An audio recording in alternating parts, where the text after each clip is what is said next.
You're talking about the Pee Wee Herman documentary, and while just before I came on, I was watching the documentary on Lemmy. It's just two very What different things. what's Lemmy? What is Lemmy? Hmm. Who Uh-oh. who is Lemmy? Who is Lemmy? Lemmy of Can't you hear Motorhead? can't you hear the indignation in his voice when Oh he my I was did. God. I asked did that hear the question? indignation. Oh, okay. Here. I mean, here. There you go. Okay. I'll That's yes. I was like, who is Lemmy? Oh my God. What? Jill, we got to get you out of the North Woods. We oh can, we boy. can Well, here's the worst thing. What is Motorhead? So let me go check that out oh first. my God. Okay. Oh, jeez. Oh, Oh, even I I can't, That's remember right up. I, that. That's right I up can't Chuck's be, I can't be alley here. there. I can't be here, Dave. I can't be here. Oh my God. I Oh, don't think I've ever seen this movie either. Yeah, I guess I'll Okay, have to I'll watch. watch the Lemmy thing if you'll watch the Pee Wee Herman thing. I'm going to watch the motor or the Lemmy thing regardless. So I No, just I'll can't watch quite it. take, I I'll can't, step into the dark side. Hmm. I can't keep track of Pee Wee Herman. It's like, it's just, ugh. It was good. But Dave, I have to say, I think I figured out maybe how to make Copilot useful. Okay. Mm. Don't use it. Well, so my sister was trying to do something, change a setting in her Outlook on her phone. Mm. And so I had Copilot available because it comes with the Office. So, I typed in the query because I thought, okay, just I was taking up a cue from you. It's Microsoft. It should know how to do its own thing. Mhm. So it gave us, instructions to click the gear icon in the lower left. There is no gear icon in the lower left. So I responded to it and I said, there is no gear icon in the left, you idiot. Just like that. And it Mhm. came back with, well, I'm sorry, Microsoft does, changes their things. What version of iOS are you using? Or what version of Outlook are you using? I said, iOS on an iPhone. And they said, tell me more. And I said, there is no more to tell you. It's you know, Why and do you again, have the worst luck with Microsoft? look, I called it an idiot again. And so it came back and it gave me a whole new set of instructions and we were able to get it done. And that was valid that time. That it was finally valid. But it's like I had to insult it twice to get it to behave itself. So that's what I'm going to try from now on with when I'm playing with Copilot is, I'm going to call it stupid and see what happens. This brings up all sorts of questions for me about the person who programmed that. What was their parenting like when they were a kid? You talk about the programmer, or you talking about me? The programmer, Okay. not you. Because if it's responding to shame-based kinds of ways of correcting itself, then Well, I can tell you this: this morning we had our big meeting, my entire department, and we had some AI innovators, and it's nothing any secrets. People were trying to come up with some things and using Copilot with it. One of the things that we did a vote on it, and everybody voted this was the best one. It was a way to do multi-dialect, multimodal language tutor prompts, and he's got this whole long list of stuff. It's insane. It's very impressive what he wrote this up. I might even share it with you guys.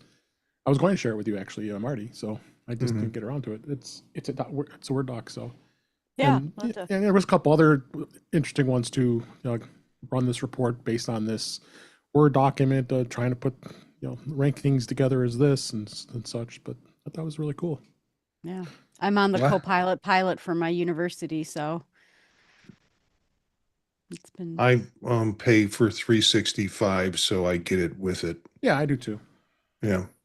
It's I limited. I saw something today that for image creation, Gemini seems to be head of the pack on creating images. Hmm.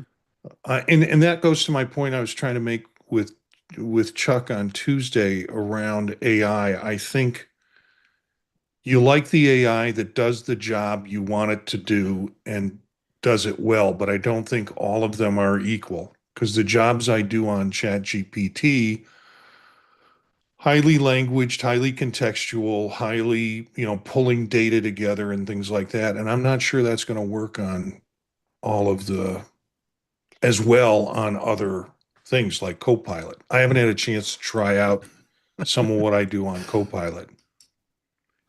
There's Yeah, Motorhead. Yeah, there you go, Jill. That'll give you a taste of it. All right. All right. Well, I'll do it It's afterwards. easier to get through than the whole Yeah, that was the documentary. stuff I had to play when I was, 12 a.m. to 3 a.m. Mhm. Yeah, Mm. yeah. All right. Well, it's I almost had an interview with Lemmy at CES. Almost. 2 years. They brought out a brand of headphones, Motorhead branded headphones, Oh, wow. and I had it scheduled. And then he had a press appearance he had to do, and I ended up talking to a product manager. So, yes, almost. I did get to see him talk, but I did not get to meet him. There's Eric. Sorry. Don't be. I just want to make sure you were good. All righty. Let me start this. No stutter for me. I look okay, right? No jumping. Nope. I'm looking okay. Yep, looking good. All right. I'm trying. I did reboot, so. Yeah. Trying You to have get to right. them kind of again, realize so. that my music is sort of like 1977 to like 1987. That's kind of my music range. Motorhead was fit in there. Yeah, they're Yeah, in those, yeah. one of those years. Okay. Should have changed my shirt. Oh, too late now. Okay. After I Destroy. got out of radio, the only thing I wanted to listen to was jazz or something other than what I played on the radio. Eric, what's the T-shirt say? I can't. Destroy AI. I'll destroy AI. Okay, I I have keep to tell thinking you- it for like young people, it has a different meaning. Are you on a trampoline? Or I saw what's a going ball. on there? Well, I can't get the camera to focus on the shirt, and I'm trying. What but the way the you're- pictures Destroy on AI. it? Who are the The way you're pictures? jumping, it's like you're looking at one of those balls. It's like it just doesn't want to focus. It keeps trying to fix the picture. Right. All right. Maybe. Yeah. So who are the images? I don't know. That's why I'm thinking it might have more meaning. But it looks like some sort of Check, robot check, with a check, television check, head 1, that 2, got check, ripped off. Check. Hmm. It's just I don't know. It's a little testing. odd, but very comfortable shirt though. Looks like it. So is mine. Is that the kind of shirt that you use to work on chicken coops? It's been getting there. It's been getting there. When I get done, I will have pictures and maybe even as one of my backgrounds. Well, Oh we boy, hope. not another chicken owner. Boy, that's a big thing here. If it was just Apparently one it- chicken, it would be fine. My coworker said he had 4, so Yeah. which was 7. 4. Yeah, I got 11. That might be extreme. Is it aftermath? Is what? Yes. Yeah, that's it. Because that's what the other shirt is that I have. It just says Aftermath.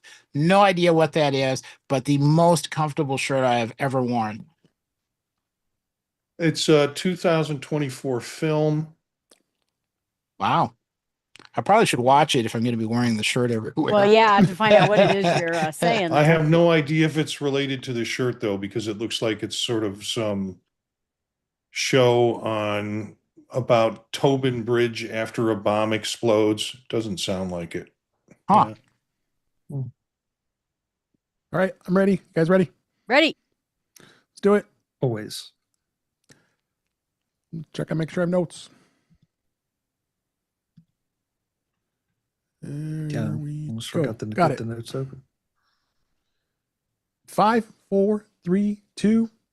Welcome to episode 364 of In Touch with iOS, the show that talks about iPhone, iPad, Apple Watch, Apple TV, Vision Pro, Mac, and related technologies. I'm your host, Dave Ginsburg, and we've got a great panel this week. First off, it's Jill McKinley's back on the show. How you doing, Jill? Glad you're here.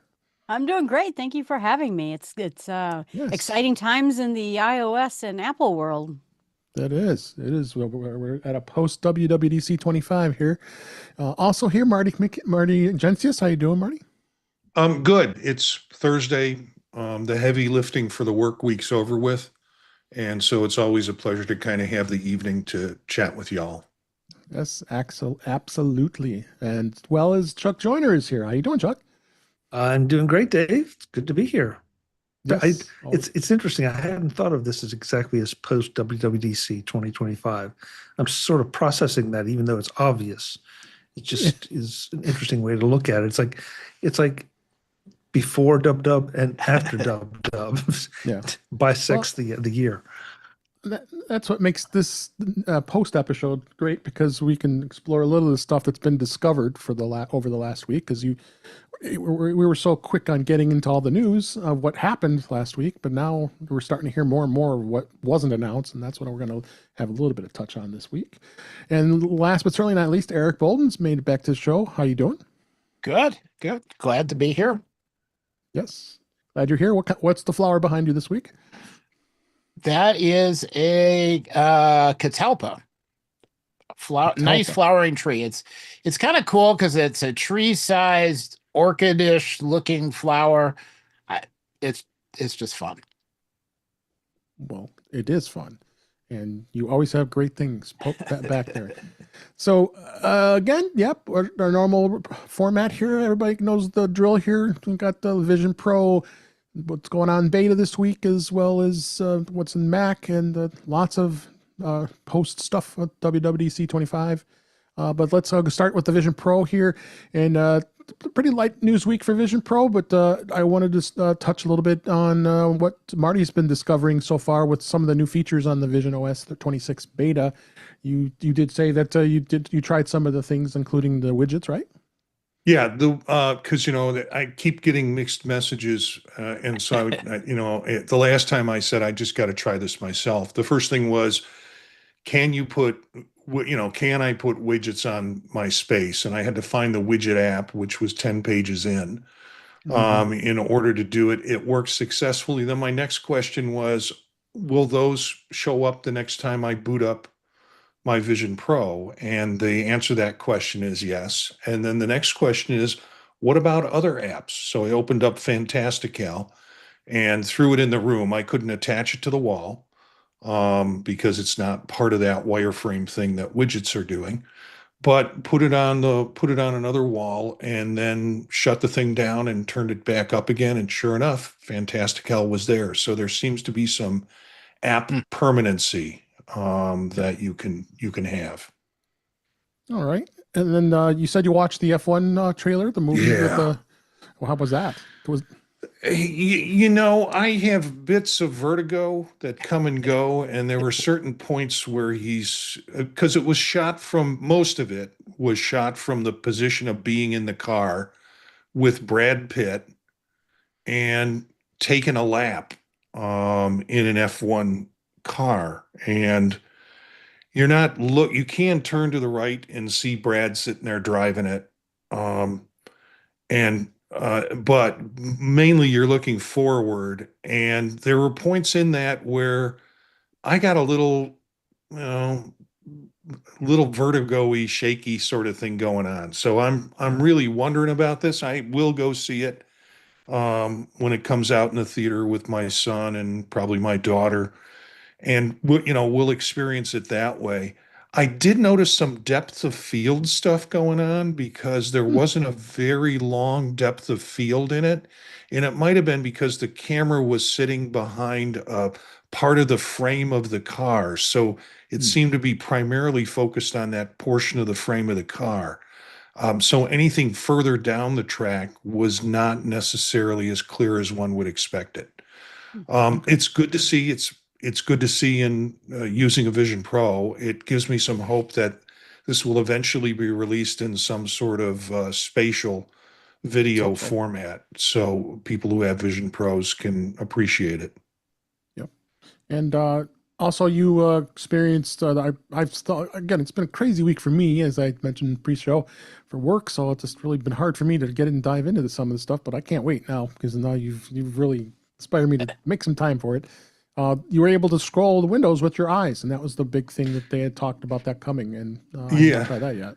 I've got to give it to Eric, and Eric can talk about it too. But Okay, yeah, I was going to I ask. tried it at first, and it was like I was physically trying to pull my eyeballs out against it. It's like, No head you moving. know, yeah, move it, come on, you know. And Eric taught me the subtleness of being able to do it. So, Eric, Yeah, it's more of a, you look towards the bottom of the page, assuming there's more, and more appears. Or look towards the top of the page, just, and then there's a little pause, but you're in that top of the page or bottom of the page region, and it just knows, oh, okay, you're moving in that direction. You look here, and stuff appears. It is really cool.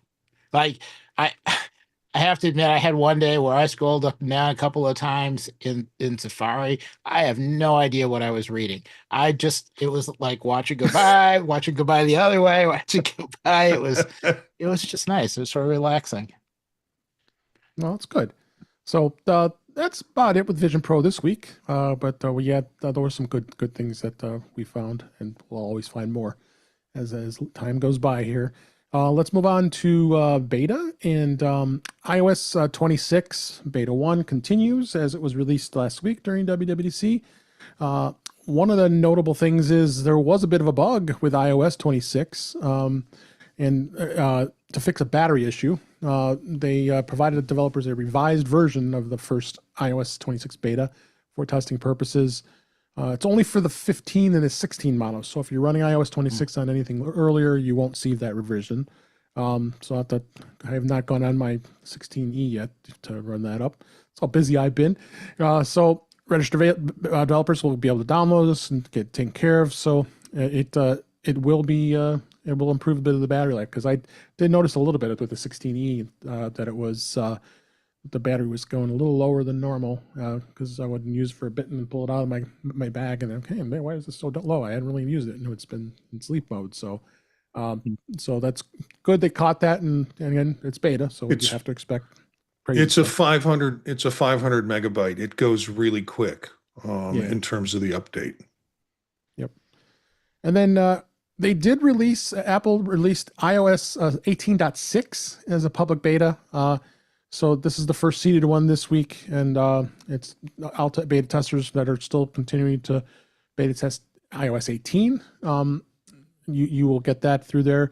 When it came out earlier this week, they didn't find any notable new features in here, but the Apple did plan to release Apple Intelligence in China using this beta, but that plan has been delayed because, of course, on surprisingly no surprise of regulatory issues in that country.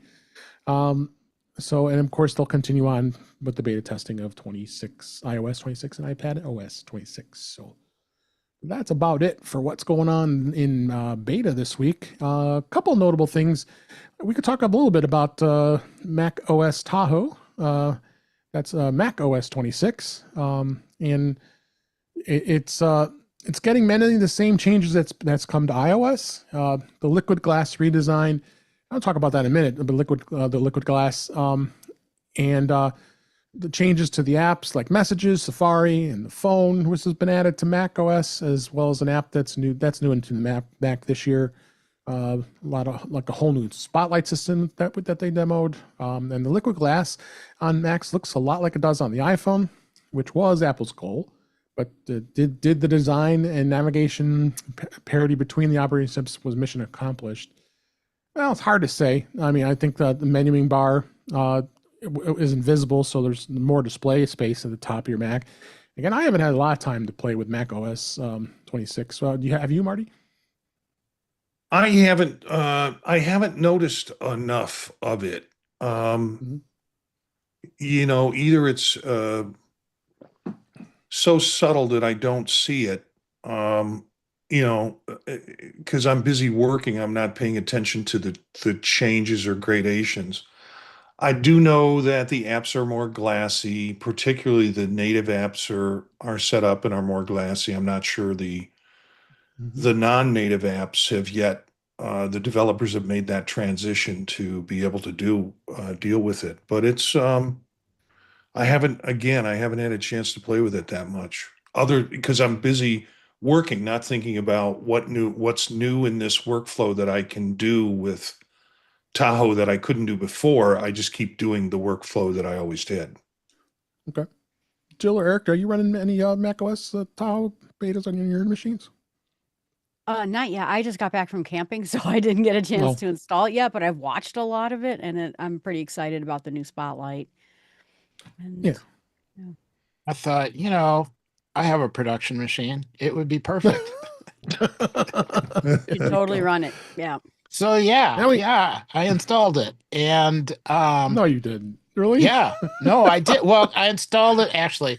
Tell you there was a reason. So I installed it because much of my work during the day is on the Apple Vision Pro using the virtual Mac desktop. And on the current OS, it's really hard to get that to connect. Like every once in a while it will, and then it doesn't. So I installed the beta. That works much better. And oddly enough, if you successfully connect to a beta machine, then oftentimes you can connect to a second machine that isn't the beta. I have no idea why. I'll have to try that because I have it But on my Mac Mini. Yeah. yeah, but it was nice. I didn't like the somewhat invisible menu bar. Okay. I rely on that, and just having words floating, I kept not finding it. So I actually went into to the settings and made it less transparent and increased contrast and did some other stuff so it looks closer to the old style. Thankfully you can do that. So Okay. Yeah, what I did was basically change my background to solid black. And that, I mean, Oh. and I kind of like to use that because it gives less reflection off the screen when I'm, podcasting or video casting. And so I Hmm. use that as my background. So it doesn't I don't have that loss of acuity as much with the new glass format. Jill was excited about the Spotlight. I attempted to find some files for a class that I taught 2 years ago, and it doesn't seem any smarter to me than the other type of Spotlight. But I did notice I had some options. I could look for folders. I could look, and I could put those kind of shortcuts into Spotlight to do it, but I still couldn't find the damn things. So just did not work for what I needed at the time. it does seem to be faster though. Like it may or may not have the answer, but you get to the answer or no answer much faster than before. Yeah, I did notice that I was less satisfied faster Yeah. than I Yeah. was in the past. Okay. Then the other thing I wanted to discuss, chat real quick about is the new theming system that was introduced during DubDub. This Apple did introduce a concept of themes, which is a new appearance settings that's beyond the traditional light and dark modes. So you can customize the look of your Mac and Mac desktop more than ever. What's changed is in the settings and in appearance, you can go to standard auto, light and dark modes, but Apple has added several options that allow you to really mix things up and create your own styled desktop environment. So I have not tried this yet, but you can add things like accent colors that become colored. There's new text highlight colors. You can go in and the default setting maintains the classic Mac OS look, and you can have app icons that display their original colors, but then now you can customize folder colors even more. Then you have a new folder color option, which is cool, and a lot more customizations. So it's kind of fun to see where you could go with this. Monty or Eric, have you tried this at all? Again, I haven't had a lot of time in the beta yet, but I have it on the machine ready to go. Yeah, it's found under appearance, and again, it's a palette that you get to play with. I tried to turn the brightness up, but it did not make me any smarter. Yeah. How about you, Eric? I kind of tinkered with it. I find I don't like messing with what things look like. Okay. Although the concept of being able to put different icons in the folders, that was appealing to me. Just haven't gotten far enough to play with that. Okay. Well, something to take a look at, and definitely might want to play with it. And Chuck, I know you don't like beta, so we're not going to even ask your No, opinions. I don't like beta, but I have to tell you, Dave, this may be a year that I think about it once it hits public betas. Because I don't have a developer account because you're right, I don't care for betas. But some of these things seem, they keep striking me on iOS and iPad OS and even Tahoe that these are changes that I want to play with and I don't mean the appearance stuff. I mean, that's great. And I think that I somebody that is much more well versed in accessibility can comment on, if that I guess the flexibility, enhances accessibility. But the productive features that I can see here, I really kind of want to get my hands on them. So it will not be on a production machine; it'll be on a test machine. But I may break my own rules this year. Well, that's impressive. I didn't expect to hear that. But I did break my rules, and I did install iPad OS on my production iPad Pro M4 13-inch, and I just couldn't resist. I think just the new multiple app opening and being able to put them in grids and move the apps around and being able to do much more navigation, the files app with the customizations, and the Mac-like menuing is just amazing. So yeah, I have a beta iPad I usually put it on, but it's an older one. But now I want to be able to actually experience it on something a more current model.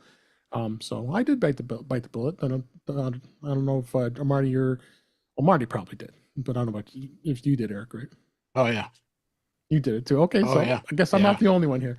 It was so worth it. I think so too. Yeah, I did too. I'm excited about that. Yeah. Yeah, I think a lot of people are with iPad OS for sure. So definitely, as we always say, if it's a production device and you don't want something to possibly go wrong, don't install it. But we like to go on live on the edge a little bit. The thing is, the iPad doesn't become a major primary device for me. I'm okay if it crashes, I can rebuild it.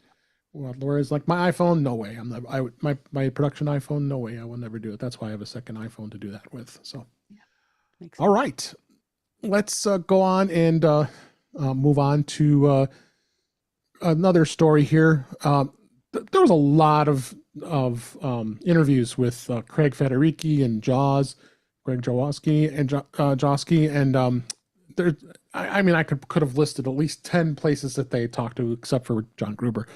But this one was interesting. The fact that on Mac Stories, Federico Vitici, of course, he's known as the iPad as his main device, and he does lots of amazing write-ups and relates to iPad and what he's done. So he wanted to do what he wanted to do is he was able to interview Craig Federighi, and they went into a deep dive into the iPad and the changes, which is coming up. So this is definitely, I think, this is a must-watch interview for people wanting to find more about the iPad here.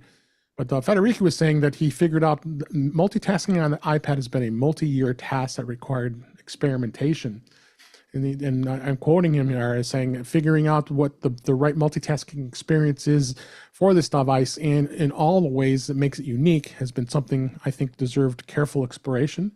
And Federighi begins after telling him that he's on an iPad every day, all the time.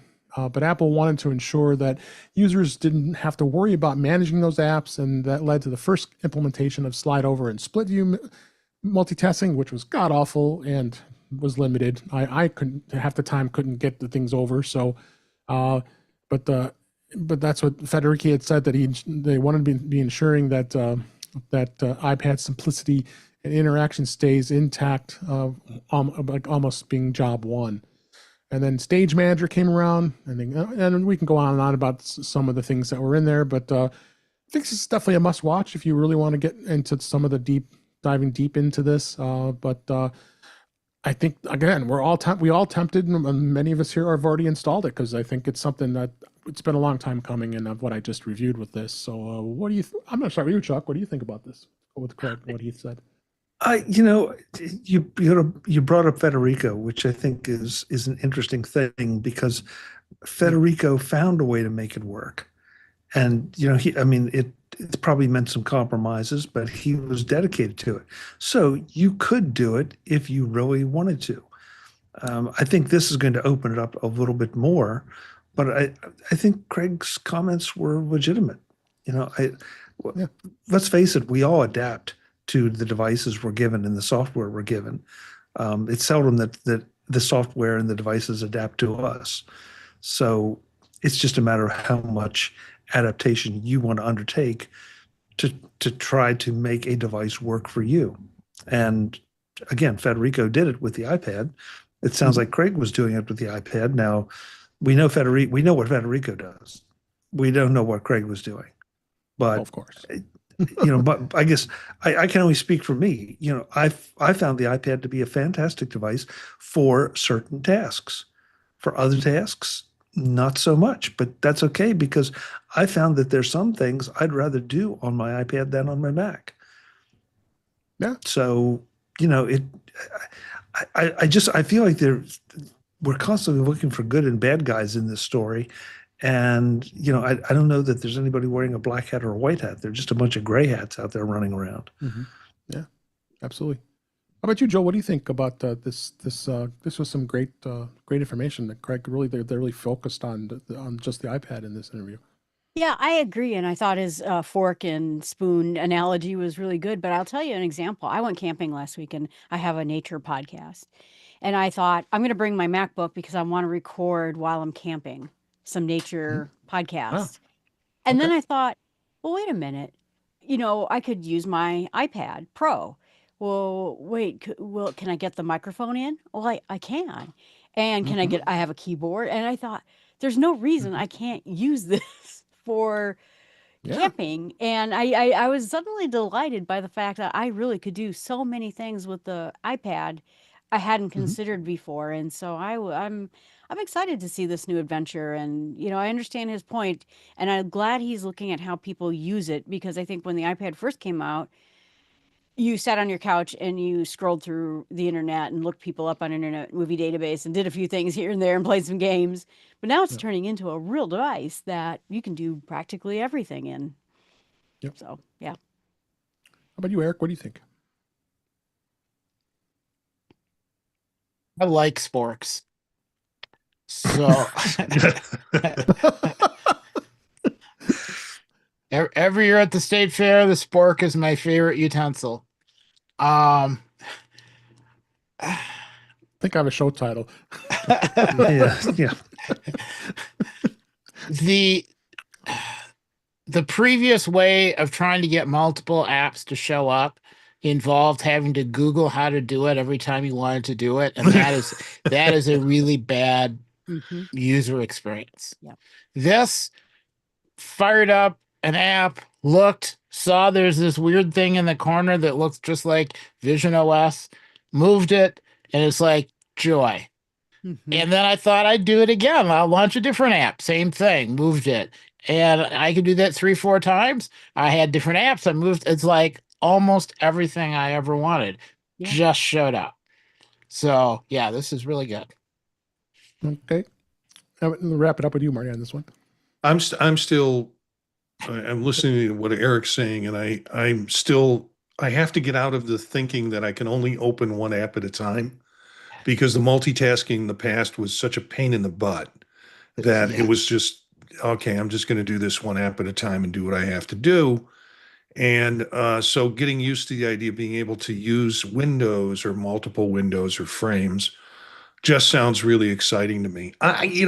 The way he explained it, it was like, this is a natural evolution that we had to find out what people really wanted. I think if they would have field tested any of the stuff that they gave us beforehand, they would have quickly found out that people didn't want it or it didn't work for folks.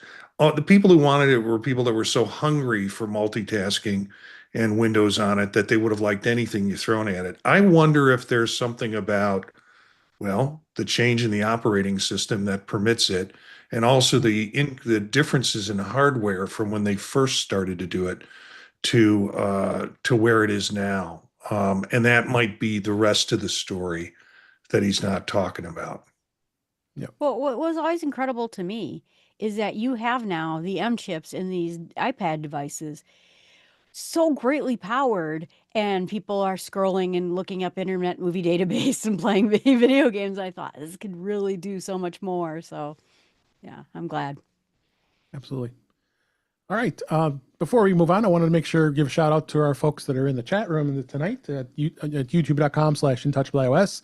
I see Cletus in the chat. Thanks for being here, Cletus, as well as Webb Bixby and Witherbucket. Jill's brothers joins us. How you doing, Witherbucket? And he had a good line here about your spork there. The timing on that sporks line was comedy gold. That was good. So I do like that too. So great to see everybody here in the chat this week. Let's go ahead and we'll move on here to the first of many of these post finds I wanted to talk about. Is what's been discovered this after this week of all the developers going through and some of the stuff here. So I'm not going to hit all. We have a ton of stories in here. I'm not going to hit them all, but I wanted to just going to bring some of the ones that are very notable. Safari, there's some great changes in Safari and iOS 26 going beyond the address bar. One of the key changes in Safari's iOS 26 is a redesigned liquid glass address bar. And 3 layouts are available to choose from. But beyond that, the upcoming software update included a few more smaller changes for the web browser. He says there are web apps now for all websites.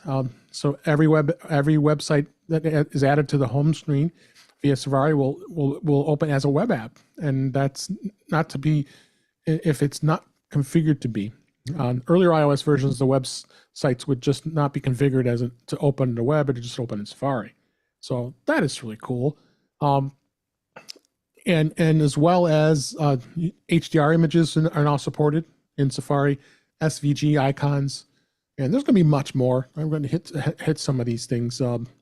Marty, have you tried any of these features in Safari? I have, especially with the floating bar. I really like that a lot. Yeah, the thing is that's weird about it, whenever you get a new operating system and one like this that has such substantial additions to it, you start punching buttons where you used to punch buttons, and then you get a layered whole, choices in terms of a drop up menu that will give you some options where you didn't have that before. So there's a bunch of discovery that goes on just by punching around and seeing what can happen with it. And I've just noticed that experience, that I'm getting more out of each touch that I make on my iPhone. There's more options for me in terms of decisions that I had in the past. What about you, Ark? What do you think on this? Yeah, I'm kind of with Marty on the. I've got a memory of what I want to do, and it doesn't quite match up just yet.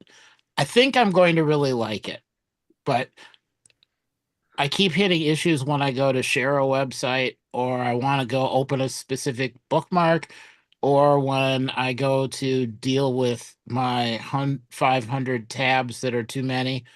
500? Wow. Yeah, I hit that limit, and then I feel like I need to kind of close some to be able to function at all. And kind of getting to the right spot to deal with that seems to be a problem. But on the other hand, I'm finding I don't accidentally end up opening 500 tabs just because. So some of the changes seems to have been good. I just haven't gotten used to it yet. Okay. How about you, Joe? What do you think on this? I think the thing that excited me the most was the freestanding app. I've always liked that. And so I'm very excited to play with that more. I had memory problems with some websites in Safari old, and so I'm going to start testing to make sure that those memory issues maybe got better. I'm hoping. I switched to Brave because of that. I want to switch back to Safari as soon as I can. So, How about you, Marty? I think you already checked in with me. Oh, I did. I'm sorry. Yeah. Then I'll leave it to Chuck if he has any comment. Thank you.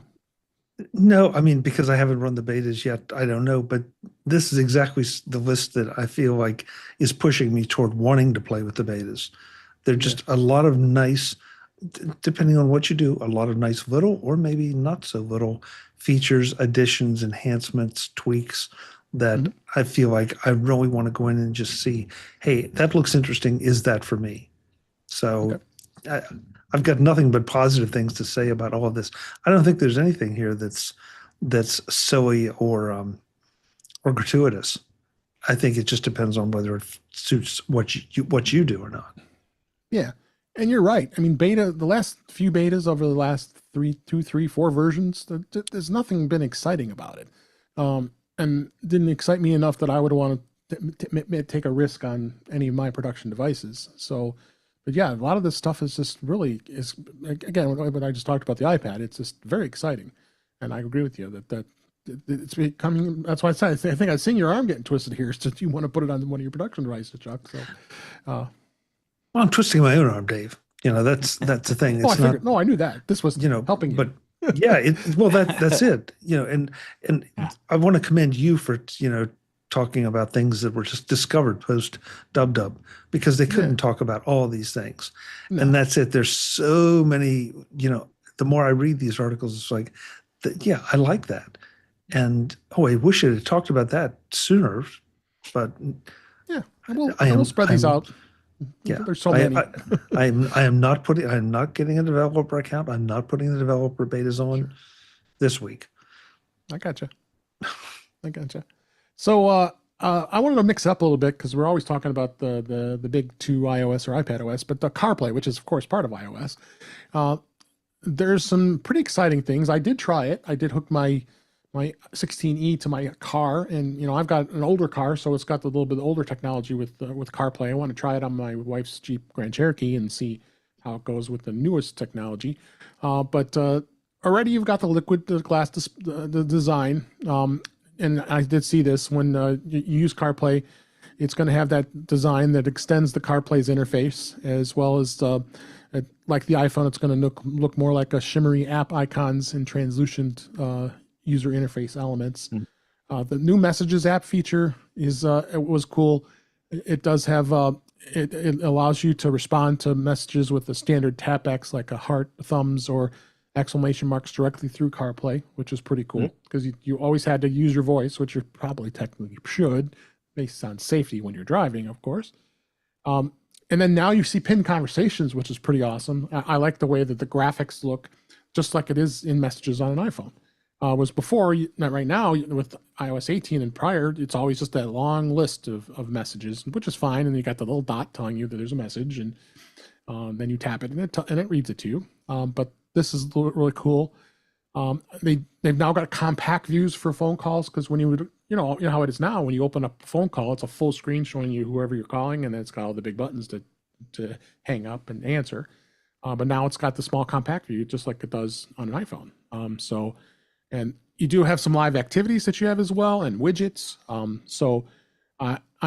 Multi-touch maps are going to be available. You can now watch videos while you're parked. That's pretty cool. So it does know when you're parked. Of course, you put the car in park, and you can wirelessly stream videos to the CarPlay screen. So that's kind of a game changer right there. I've never thought that Apple would ever give in to that, because we're safety first, but it's obviously programmed enough that it's going to be able to sense that you're not driving and allow it to be so you're driving safely. It does have the smart display zoom setting. When this is enabled, the CarPlay will automatically resize to better fit the shape and size of your vehicle's dashboard screen, if possible. So it will adjust. And on and on. There's been all kinds of great views, and they're showing views here in the article here too. So again, your CarPlay user, Chuck, what do you think some of these new features are going to bring to you? I like the idea that we may be able to get more things on the screen. Um, I hope that the enhanced S Lady, when she gets here, will give us a little more control, easier control. I hope that they do more integration with that, because I think that to me is one of the big things about CarPlay. As much as I like having everything up on that dash, I want to be able to do more voice control. So Yes. we will, again, I want to get my hands on it and play with it. You're not helping me, I know. Dave. You keep pointing out things I want to play with. At least And it's I not going to don't, cost you any money. So we keep asking you to buy a Vision Pro with us, but well, yeah, but I don't have an extra car to install this stuff in. So Just Yeah. buy a different phone and use it for all the betas. you're not That's what helping, I did. Marty. You're not helping. That's what I did too. Marty, that just pushes my Vision Pro back, so There you go. Forget what I said. Never mind. Eric, what about you? I keep forgetting to try it. Well, actually, I that's not true. I have plugged it in and tried it, but I guess I didn't notice the change, or it just was smooth enough, it just worked. And I haven't tried anything specifically that's one of the new features. Mhm. So now I want to like pause, get up, and go, drive around for a bit. So, I guess it's a good thing because it wasn't so noticeable it distracted me. It just kind of continued to work. Okay. Yeah. I said the minimal time I had with it, it was a good experience. Again, it's not my primary phone, so it was a little harder to get connected, especially when I have one of the wireless adapters. That it was a bit of a challenge. I ended up having to plug it in to get it to work. So since I didn't want to mess up my my primary device when it usually works with the wireless. So, Marty, what do you think on this? I have a very short commute, but I have had some appointments I've had to get to, and I've played with it, and I want to do all the cool stuff that I saw in the demo, and I'm just not getting those screens. I mean, Okay. I can tell there's a difference in the interface. I can tell that the icons look a little bit bigger and a little more glassier. And when I get to the Apple podcast page, the podcast, I used to have 10 that were on the screen. Now I can get about 6. So they've enlarged the resolution on it, at least in my car.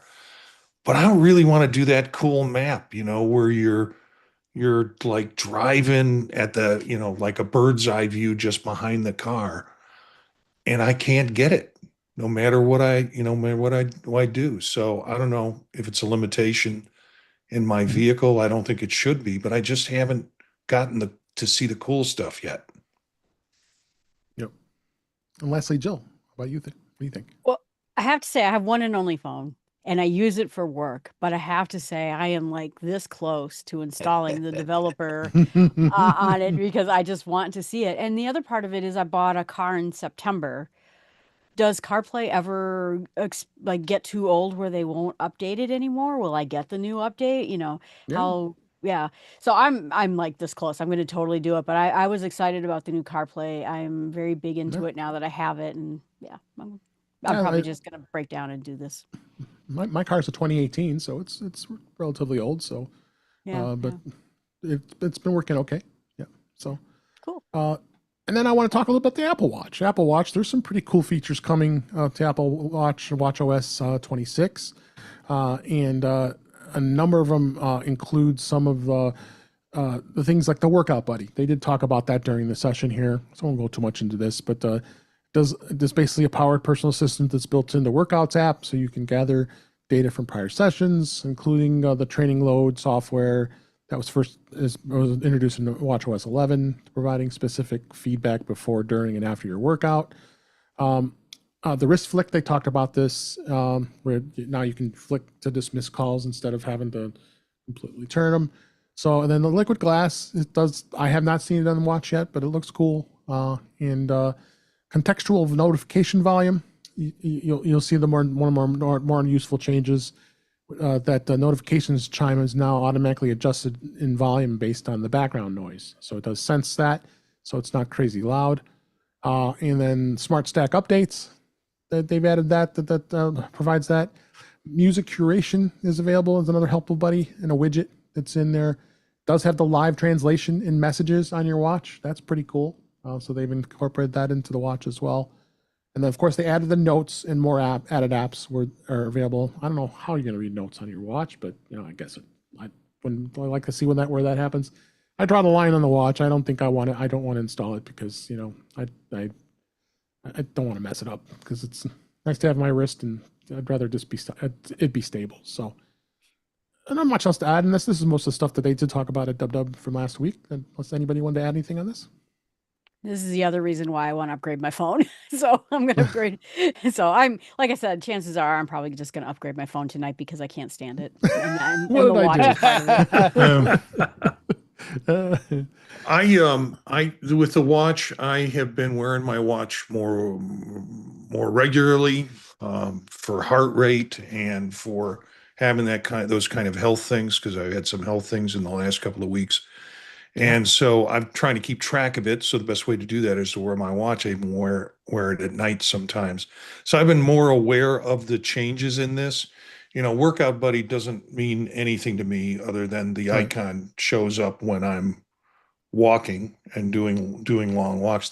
My favorite thing is the wrist flick, because I'll be listening to something in my car, and it'll show up and pair with my watch. And then it's like, I don't want that. I want to know what time it is.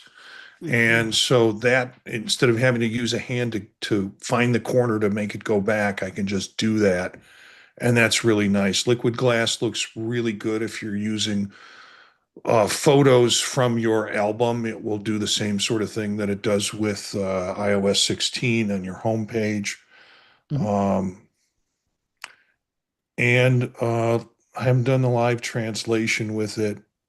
The notifications piece, I thought I don't need to, but I've had a few cases where I've looked at it, the notifications have come up, and it's sort of like, okay, yeah, I needed that from there. And then I'd flick my wrist and it would go away.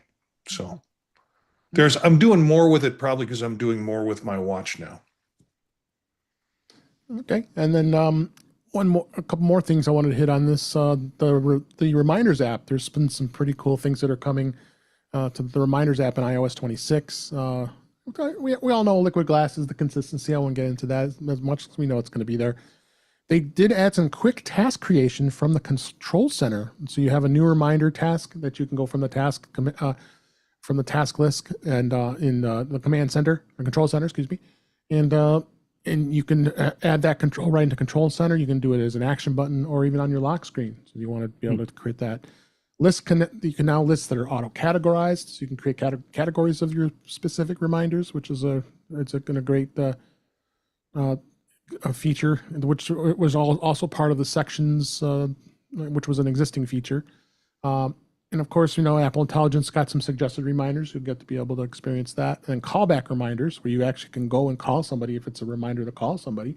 If you got the icon for FaceTime or for phone, and you can be able to do it right from the reminder instead of having to toggle out and go make the call. And it does have time zone overrides if you travel, and you're probably going to, some of you probably encountered these issues with the reminders alerting you of unexpected moments because you're in a different time zone. So overall, seems like some pretty cool things in reminders. Anybody want to add anything to this? I mean, I'm not a heavy reminders user. I use it a little bit. I don't know how much you guys use it. I use Todoist, and I'm a very heavy to-do reminders person. And I would love to go back and use reminders if it can catch, it doesn't fully have to catch up with Todoist, but if it started that and calendars, because I also use Fantastical and those work together. If I can get the two of those, the calendars to work better with it, I'm going to switch out. And so I'm looking forward to it. All right. Yeah, Dave, it's fun. It's funny you bring it up because I'm slowly trying to make a switch over to reminders and use it more. Again, because of the voice aspect of it, that I can tell it to remind me of something, and as opposed to having to open an app or do something else in that regard. And so I'm not there yet, but I am definitely moving in that direction. And once again, because it's an Apple app, it means it's going to sync across everything easily without having to, think about it. So I'm looking at some of these enhancements and thinking, okay, there are a couple more things there that will make me happy that I'm trying to make this transition. We'll see how it goes, but it feels good that they're paying attention to some of these ancillary apps. Mm-hmm. Yeah, it does. Well, Anybody else want anything? Well, I was gonna say I had one other thought. Is I was big into the Microsoft world a decade ago. I waited 11 years so that they could move the start button from the left to the middle. They took OneNote. The last update was like 2014. It's ridiculous, and it's great to see Apple continue these smaller projects, like Chuck was saying, that they just don't make them and abandon them like some other companies do. Yeah. That's Well, and Apple, sorry, go ahead, Sure. Marty. I have struggled with trying to have a good to-do list option, and I've gone to the high end with OmniFocus, Mhm. and it seems like it's more work, and I'll just forget them anyways. And then I tried Things because I really liked Things for a while. And then I tried Todoist because I was also sporting an Android phone at the same time, and that's multi-platform. And I've just gone back to reminders because what I need is a list. And what I need is a list that cuts across all devices. With Chuck, I like the voice activation aspect of it because that's that's the easiest way for me to get things into it. The sad part is I have to go look at it to get things out of it. And that's always been a struggle for me. All right, let's go ahead and move on to the news for this week. First story here, our friends at Facebook and Meta now is going to support passkeys for passwordless login on the iPhone and the iPad. Meta did announce this yesterday as we record here that the passkey support has been added to Facebook, making it easier to sign in securely without a password. As we know, passkeys are compatible with all Apple devices, so iPhones and iPads can use the passkeys for the Facebook logins instead of passwords. Passkeys are available on iOS devices soon, as Meta says, and our support to the Messenger in the coming months. Same passkey that's set up for Facebook will also work for Messenger when the passkey support launches. And Meta says that the passkeys are only going to be available in mobile devices for the time being, so they're not going to do it on Mac if you're using it on the Mac here. And of course, passkeys are stored securely in Apple's Passwords app, and they sync across all your devices.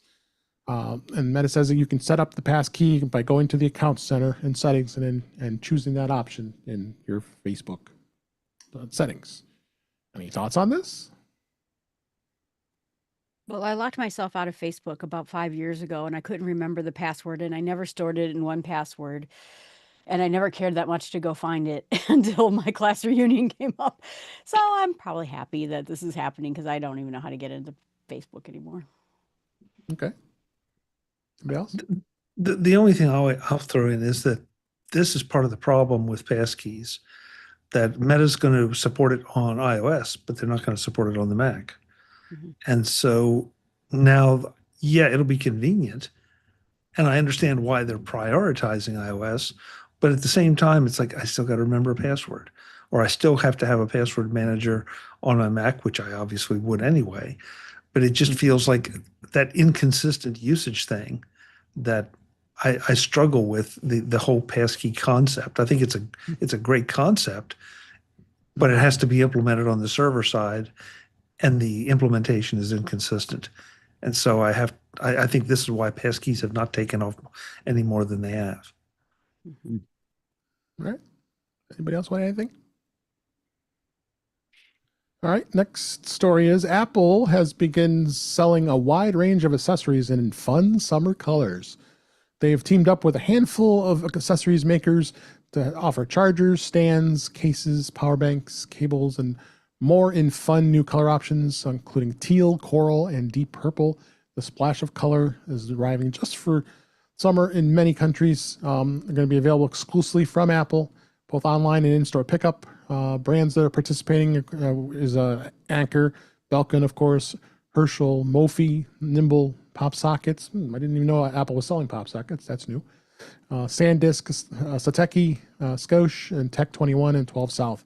A lot of good vendors that Apple has partnered with to get a lot of these great accessories. And there's a number of great things, including wall chargers and a Curve Mini stand from 12 South and all kinds of other great stuff. So check it out. I think it's kind of cool to see some fun, fresh new colors for accessories. If you so choose. Yeah. What makes a color fun? Okay. Marty, you'd know if you were into fun things. Well, I'm colorblind, so for me, gray is No, fun. well, then there's that problem. Oh. Yeah, gray is the funnest color in the world. I have to say Okay. that part of my dislike of Apple in the 80s is everything was light beige, soon to become dark beige as it got dirtier and dirtier. And I was like, Yeah. I'm glad to see the colors, man. I'm glad. I'm there for it. Yep. Okay. And then this is right up Chuck's alley. He loves lawsuits. Thanks, David. Thank you. Thank you. You're welcome. Apple's hit with a class action whenever- lawsuit. You should play the Law and Order, thing whenever Dum you're dum. doing it. Yeah. I'll maybe add that in post. One side is law, and the other side is Chuck. Dun, dun. Yeah. Wow. Oh, Got another thank show you. title now. Thank you, Marty. Yeah. Oh, Apple's going to be faced with a proposed class action lawsuit in California federal court over allegations that iCloud unlawfully monopolizes iPhone's users' access to core device backups, following a judge's decision denying the company's motion to dismiss the case. This was announced this week, yesterday, as we record. And this was in Northern District, California, ruled that the plaintiffs have sufficiently amended their complaint to move forward with the antitrust claims in light of substantial new allegations. The lawsuit was originally filed in March of 2024. Alleges that Apple effectively forces consumers to use iCloud for backing up iPhone data while restricting third-party services from providing compatible functionality, with wired backups only being the other option. While Apple permits third-party services to back up user data such as photos, videos, and documents, the company does not allow them to access certain system-level settings, including device settings, app configurations, and encrypted key changes. So, I mean, that's fair. But what the more annoying thing that Apple does is they only provide free 5 gigabytes of storage. I mean, Google and OneDrive and many of the others, maybe 10, 15 gigs. I think it's a little more fair. 5 gigs, you eat that up in about 2 seconds, honestly. It'll be interesting to see where this goes, and I don't know if it's going to open things up with Apple and iCloud backup. But Chuck, tell us what you think. When did it become an entitlement for us? First of all, when did it become an entitlement for us to have backups? We went for years with the Apple II. We went for years with the Mac without having iCloud backups. So you had plenty of options. But all of a sudden, now that it's there and Apple provides it at a price, now it becomes an entitlement. I have a phrase for that I will not utter on this show because it's not obscene, it's political. But it annoys me. And if I'm reading if I read the article right, prevents other parties from providing this. Wrong. Well, somebody go try Backblaze. Mm-hmm. You can back up, which I do. There's no problem. Yeah. But guess what? You do have to pay for it. I mean, I don't understand this. And okay, so Microsoft gives you more, Google gives you more. Fine. Those are competitors. That just has, to me, that has nothing to do with anything except enhancing the entitlement mentality. So, I think once more, it's just somebody trying to make money off of Apple. And it's just half the claims are wrong and the other half are entitlements. And so I don't get it. If I want it, I get 5 gigs to use as I choose. But now all of a sudden I'm supposed to have enough space to back up all my photos just because I'm an Apple customer? No. and all my system settings and all my documents, et cetera, et cetera, et cetera. No, there's no entitlement there. Apple did not tell you that you were going to get this when you bought your Mac. So there's no bait and switch, unlike some companies. So, please feel free to argue with me, but I still don't get it every time I see these kind of articles and these kind of lawsuits. Yeah. And Web Bixby in the chat says he's got your back, Chuck. Yeah, thanks, Webb. I appreciate that. I seem to be a voice in the wilderness here. How about you, Marty? What do you think on this? I don't disagree with you at all, Chuck. I'm in complete agreement. That was the first thing that popped into my mind. I don't know why anybody is saying Apple has to do this for us because other companies are doing this for us. Well, there are other companies that can do that for you, but it's not written in a scenario, and you weren't duped into it. That Apple has to do what you want it to do in terms of backup. So I'm with you. I think these things are frivolous. Oh, I kind of agree. I do agree. Yeah. And, try a different phone. There you go. I mean, I remember when Windows let me back up everything for free and even some settings. But I mean, to me, the security is the biggest issue. And I think that as long as you're not, I wonder how much these backups could reach into security. And now they're talking about keychain and, other things. And I'm like, I'd rather have my phone secure, than have it back up everything, I guess is. Yeah. And Jill, that's a big part of the point. What you say is real key to it. I'm making a decision because I feel comfortable with the platform and because I feel particularly comfortable with the security associated with it. Mm-hmm. And other people are making decisions because they like Android phones or they like whatever they perceive as the flexibility with it. But a cost comes to that for them that doesn't come from me because of the choices I made.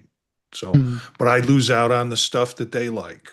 But that doesn't, this is all about choice and the idea that people are trying to homogenize companies into all acting with the same benefits or the same intention. It's just crazy to me. Yep. Eric, anything you want to add? Well, two things. One, 5 gigabytes now is perhaps just a little not quite enough free space, given the numbers of devices people have and the camera changes and the other media changes. Realistically, something bigger would be nice. That being said, it almost looked like they're complaining that if you pay $1 a month, you get too much space, which also doesn't really make any sense to me. A little bit more for free storage. I'm all in favor of that if that's possible. Yeah. But there's no such thing as too much storage. Plus, if you get a new device, you get all the space you need to back up and restore to the new device. So, yeah. Yeah, I agree. If I remember correctly, isn't that like 30 days that you can use that space? Mm-hmm. So that's more than enough time to, do a backup and then test your new device, make sure everything's working before the backup expires. Yeah, at least Apple did add that feature when you are doing a backup from an old phone to a new phone. Yeah, but isn't it funny how little publicity that feature gets? It does. From the tech media. It does. I'm surprised this lawsuit hasn't died yet. Yeah. Yeah, I would agree with that. Next story here. Google says iOS 26 copies these 3 Android features. In a new ad that's on YouTube, Google says iOS 26 copies these 3 Android features that have been available on the Pixel phones for years. That's Live Translate, Hold Assist, and Call Screening. And the video has been an ongoing hashtag Best Phones Forever series. Shows an iPhone and a Pixel 9 Pro talking to each other in a fictional podcast. Quite snarky and a little silly, I think. But it announces the live translations for text messages. The iPhone says, and it turns out I've had that for 4 years. The Pixel 9 Pro responds, and it goes on to do the same thing. That the rest of the features are there. The hold assist was, which automatically says stays on hold and notifies you when the representative joins. Well, the Pixel supported that for the last 5 years, the Pixel 3 and onward. And then the third one was call screening. Lets the system screen incoming unknown calls by asking the caller's identity first. And then the Pixels had that feature since approximately 2018. So what is that, 7 years ago? So I think the ad was poking and was getting a little cheeky and just really emphasized, oh, look, Apple's playing catch up. But I was kind of good humor, I think. But what do you think on this, Eric? Okay. All right. They're giving a little flattery to Google's phones. They need everything they can get. Yep. If it's a good idea, make it work everywhere. Mm-hmm. And then everyone will get used to it. No matter what platform you're on, you can use it. And I am all in favor of that. And we certainly don't want just one platform. Right. Anybody else want to add anything to this? Does shame-based marketing work? Yeah. Because they're trying to like shame me into thinking, oh, I'm sorry, I should have bought a Pixel phone. Boy, am I stupid. I am stupid. I bought one. I still have it. Yeah, I bought it twice and sold them back. That's how stupid I am. But, the shame-based for me only works in one situation. You know what that's called? Marriage. There you go. Where shaming will get you to do something. I don't think it's a great marketing strategy to degrade the people who you want to win over to buy your product. No. Want to add something, Chuck? Yeah, maybe I'll fight snark with snark because they had it. Did anybody know about it? Was anybody using it? How good was it? I mean, they can say they had it, but I'm thinking back to CES this year where there were all these devices that were translating for you, Mm-hmm. and if a Pixel phone already had that, then why did anybody even continue to develop these devices? And so it's either because nobody knew about it, nobody was using it, or it wasn't very good. So, and as far as Apple copying it, well, if they copied it and they do it well, because how many times have we seen that where they took a feature from somewhere else and people say, oh, they copied it and they made it so much better because it actually worked. So, I don't know. And Dave, if you had a Pixel phone, did you try these things? Did they work? Or did you even not know about them? I kind of didn't even know about it or think about it. I don't spend a lot of time on an Android device. I have it just for the sake of support for me when I get people ask me questions. When I'm on the Android device, I'm kind of lost. Like sometimes an Android person is lost on an iPhone, because if you don't use it all the time, you kind of lose it, and you're not in a good spot to understand how to use it. That's how we learn things, by you using it all the time. So I didn't even know about it, honestly. Yeah. Anybody want to add anything else? I just imagine this competing ad. Google sells your data. Google sells your data even when you're in privacy mode.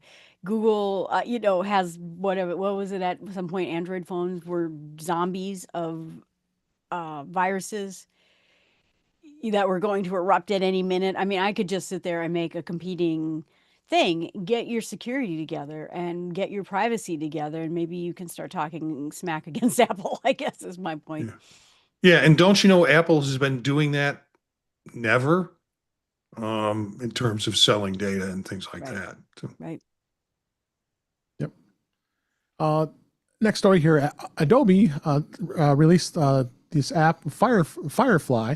It's on iOS and Android, and it was launched this week as a mobile app for iOS and Android. Allows users to generate images and videos using text prompts and integrating both Adobe's own generative AI models and a growing list of third-party models from companies like OpenAI, Google, and Flux. Firefly is designed to be a cross-platform hub for generative AI content creation, with features like text to image, text to video, image to video, generative fill, generative expand, and many others. And it's using most of OpenAI's image model and Google's image gen and others. All content that's generated within the mobile app is automatically synced with users' Creative Cloud account.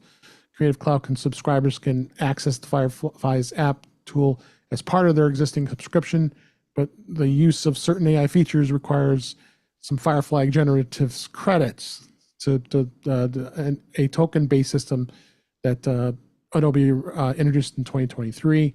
These credits are allocated monthly for you Creative Cloud users. So basically, I did download this app. I hadn't had a chance to try it, but this sounds like you have to have a Creative Cloud account for it to even be any use, right? Mm-hmm.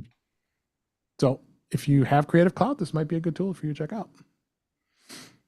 I have Creative Cloud, and I have Creative Cloud. I'm now downloading it to try out.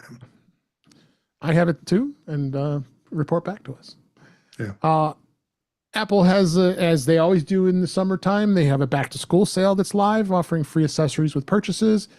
Their annual back to school promotion is offering eligible students, educators, and parents free accessories worth up to $199 when purchasing select Mac and iPad models through September 30th. Promotion is different from last year's $150 gift card format. Instead of providing eligible customers with their choice of popular Apple accessories, accessories are completely free.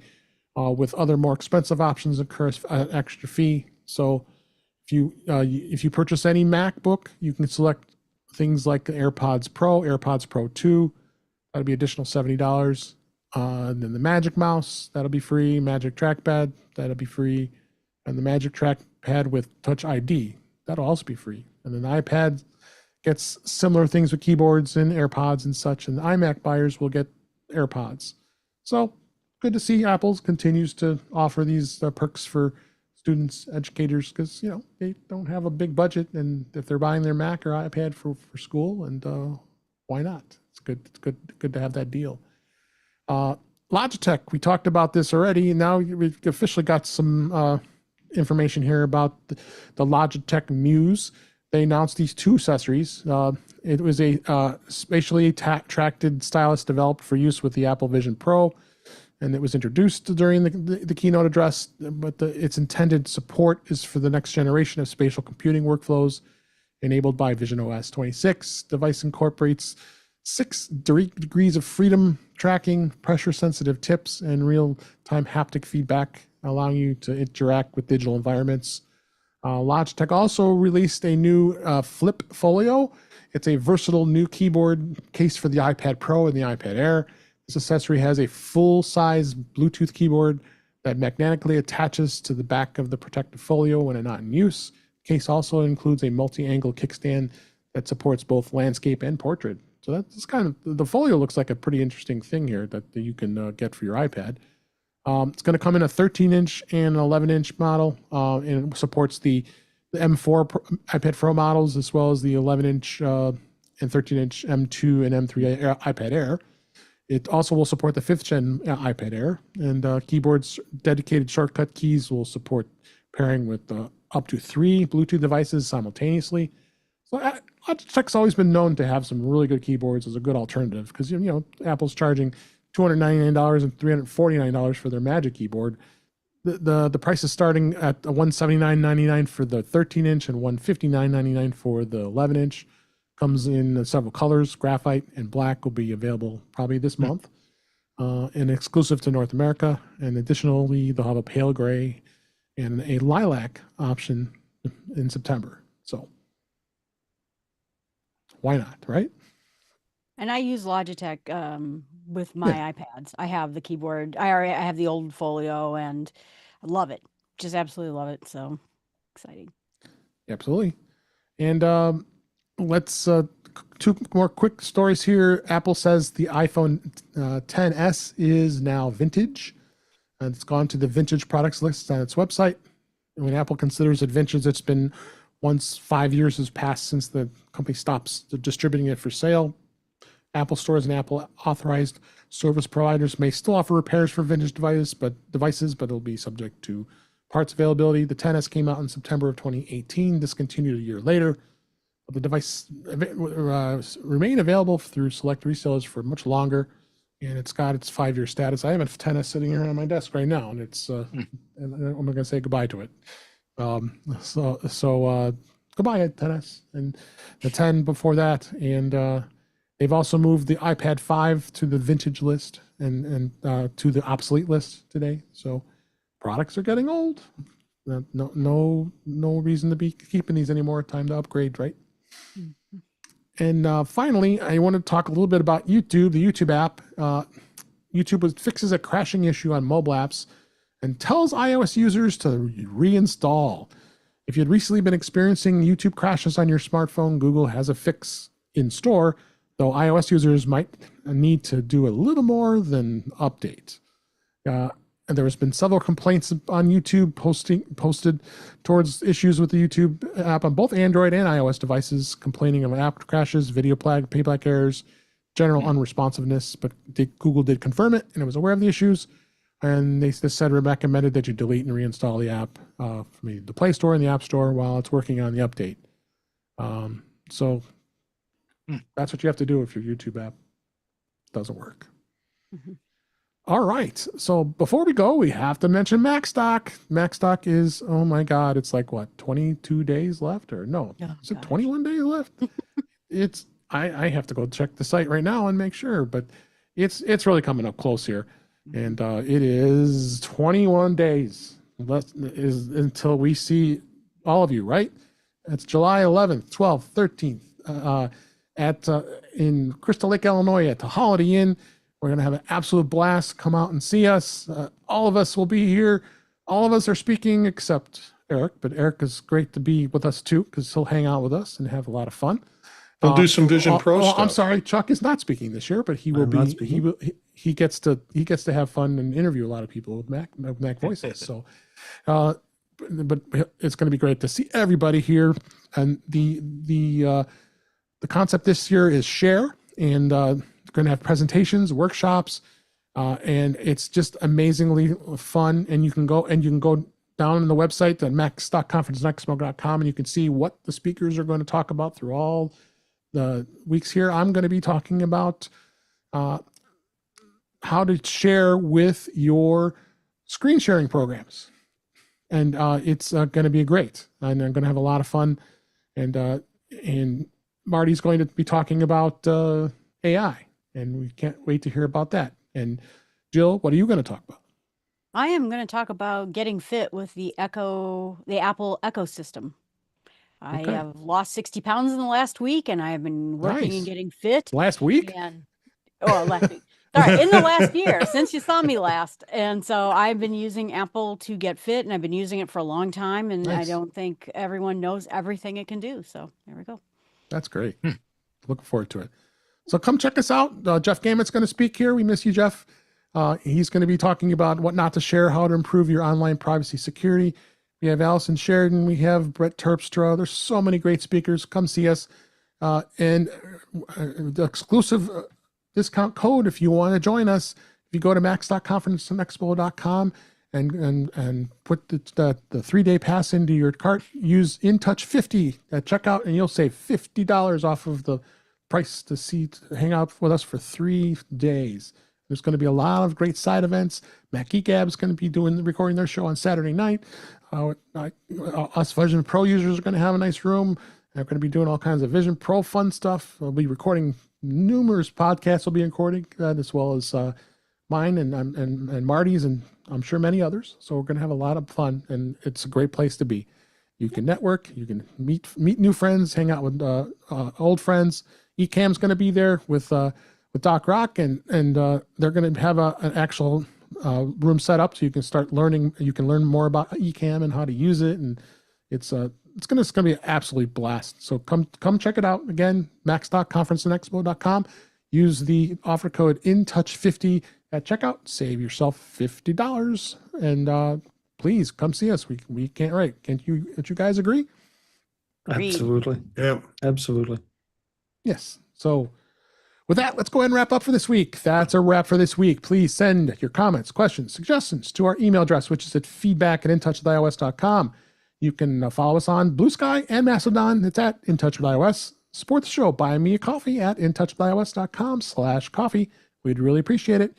You can become a Patreon of the show by going to patreon.com/intouchwithios. We have 2 tiers available to support the show. We would really appreciate it. Make sure you like, share, and subscribe so you're notified when we're live streaming. It's Thursday nights, 8 p.m. Eastern Time, 5 p.m. Pacific.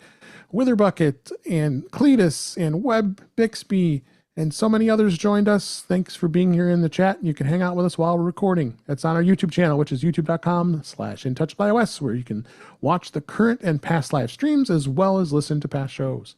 Visit In Touch with iOS magazine on Flipboard, where many of the topics we discuss are flipped into that magazine. The link is in our show notes. You can subscribe to us in your favorite podcatcher, including Pocket Casts, Overcast, Apple Podcasts, and many others. But better yet, just go to our website. That's intouchwithios.com, where all the links, all the ways to listen to us are over there on that site. I am Dave Ginsburg. You can find me on Blue Sky and Mastodon at DaveG65. And we're going to mix it up a little bit. Marty Gencius, where can people find you? Thanks for being here. It's great to be here. You can find me on Mastodon, Gencius, Gencius at mastodon.social, also Gencius at Blue Sky. General email for the stuff that I do is the Pod Talk Network, all one slogan there, at gmail.com. Tuesday nights with Chuck on Mac Voices, Thursdays here with Dave, and of course Monday nights at 9 p.m. Eastern, live streaming with Eric, Vision Profiles, where we cover news about Vision Pro and other exciting things about AR and VR headsets. Dave is part of that too now. He's a regular with us. Yes. And so we're having some more. We're also having some more folks drop in. So that's all going to be fun and enjoyable as part of that process. If you want to know what projects I'm doing, podcasts and things like that, check out thepodtalk.net is the website that has all of that. Great. Thank you. And Eric Bolden, thank you for being here. Where can people find you? I can be found on Mastodon at eabolden at mas.to.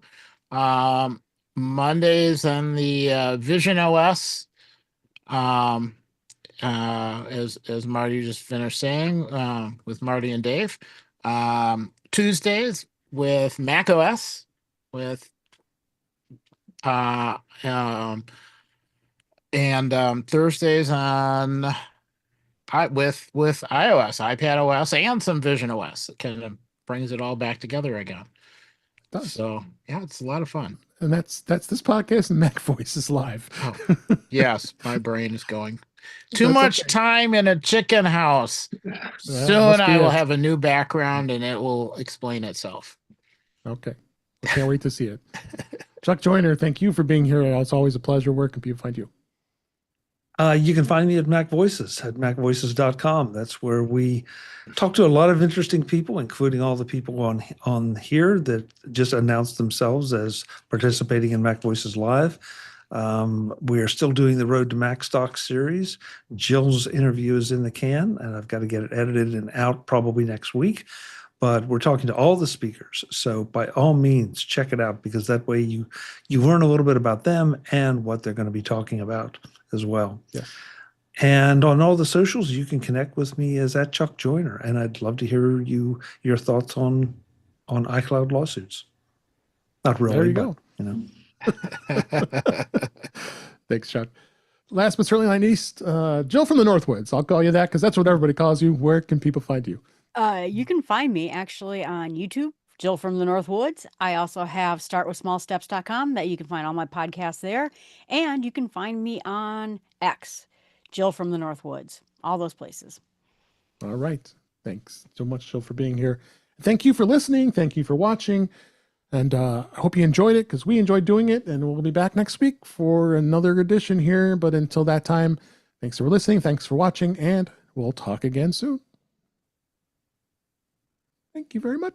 Very good show. Thank you. Was there a YouTube glitch? Because I just froze up at one point and disappeared, and then it rebooted in. Yeah, something happened to you. I noticed that. I saw you blip out. Yeah. But you jumped. Yeah. You jumped in Zoom. Is what happened. Yeah. Yeah. Also, my phone is almost done updating to the beta. I'm very excited. Ooh, you're gonna have fun. Mm. You are brave. You did back it up. Yeah, I did back it up. Okay. I did. Yeah. That's important. It'll be fine. It'll be fine. I'm sure it'll be fine. This is the first developer beta I've done. I've always done public beta, so. Okay. I like your optimism, Eric. Yeah. I've never had problems with them. And I've been doing them for like the last probably 4 years. Oh Yeah. crap! Where's that piece of wood? I can knock it. Uh-oh. Okay. Yeah. That I try not to ever say that. Sometimes. Now, so the only issue I have come across so far is that if you import pictures directly into an album, that seems to be broken right now. So you can import to the library and then copy it into an album, so you get the same functionality, but it's a 2-step process instead of just one. All right. Other than that, things have been pretty In all smooth. honesty, I just need Microsoft Authenticator to get to work, and to log into work things. And as long as that works, everything else is fine. I don't really need my phone. For It works. It works. Oh, you shouldn't have said What- that, Jill. You should Yeah. have said that. That's all I need. You're tempting the software gods. Yeah, I know. I know. It'll Then be you, It'll be fine. you might have to sacrifice one of Eric's chickens. Oh, Ooh. Ooh. That's why I have 11 instead of 12 that I started with. But right now, everything's fine. Have you started practicing Santeria, or what's the deal, Eric? Yeah. I'm just going to ask, Whatever works. since you only have 11 now, was the other one fried, roasted? What was Yeah, I think it might have been squished, pressed. And Did it you wasn't name a them- duck, so it did not appreciate it. Did you name them after the apostles? No. No, there was some convoluted. I can't remember who it was that came and visited, and they all had names. It was really complicated, and I did not write it down. And I'm sure at some point I will have to remember when they show up again. But we'll see. I gotta Eric, wait I'll until send- they're in a bigger pen so that I can get good pictures. Right now, Yeah. it's a little Say much. good night to the live stream. Good night, live stream.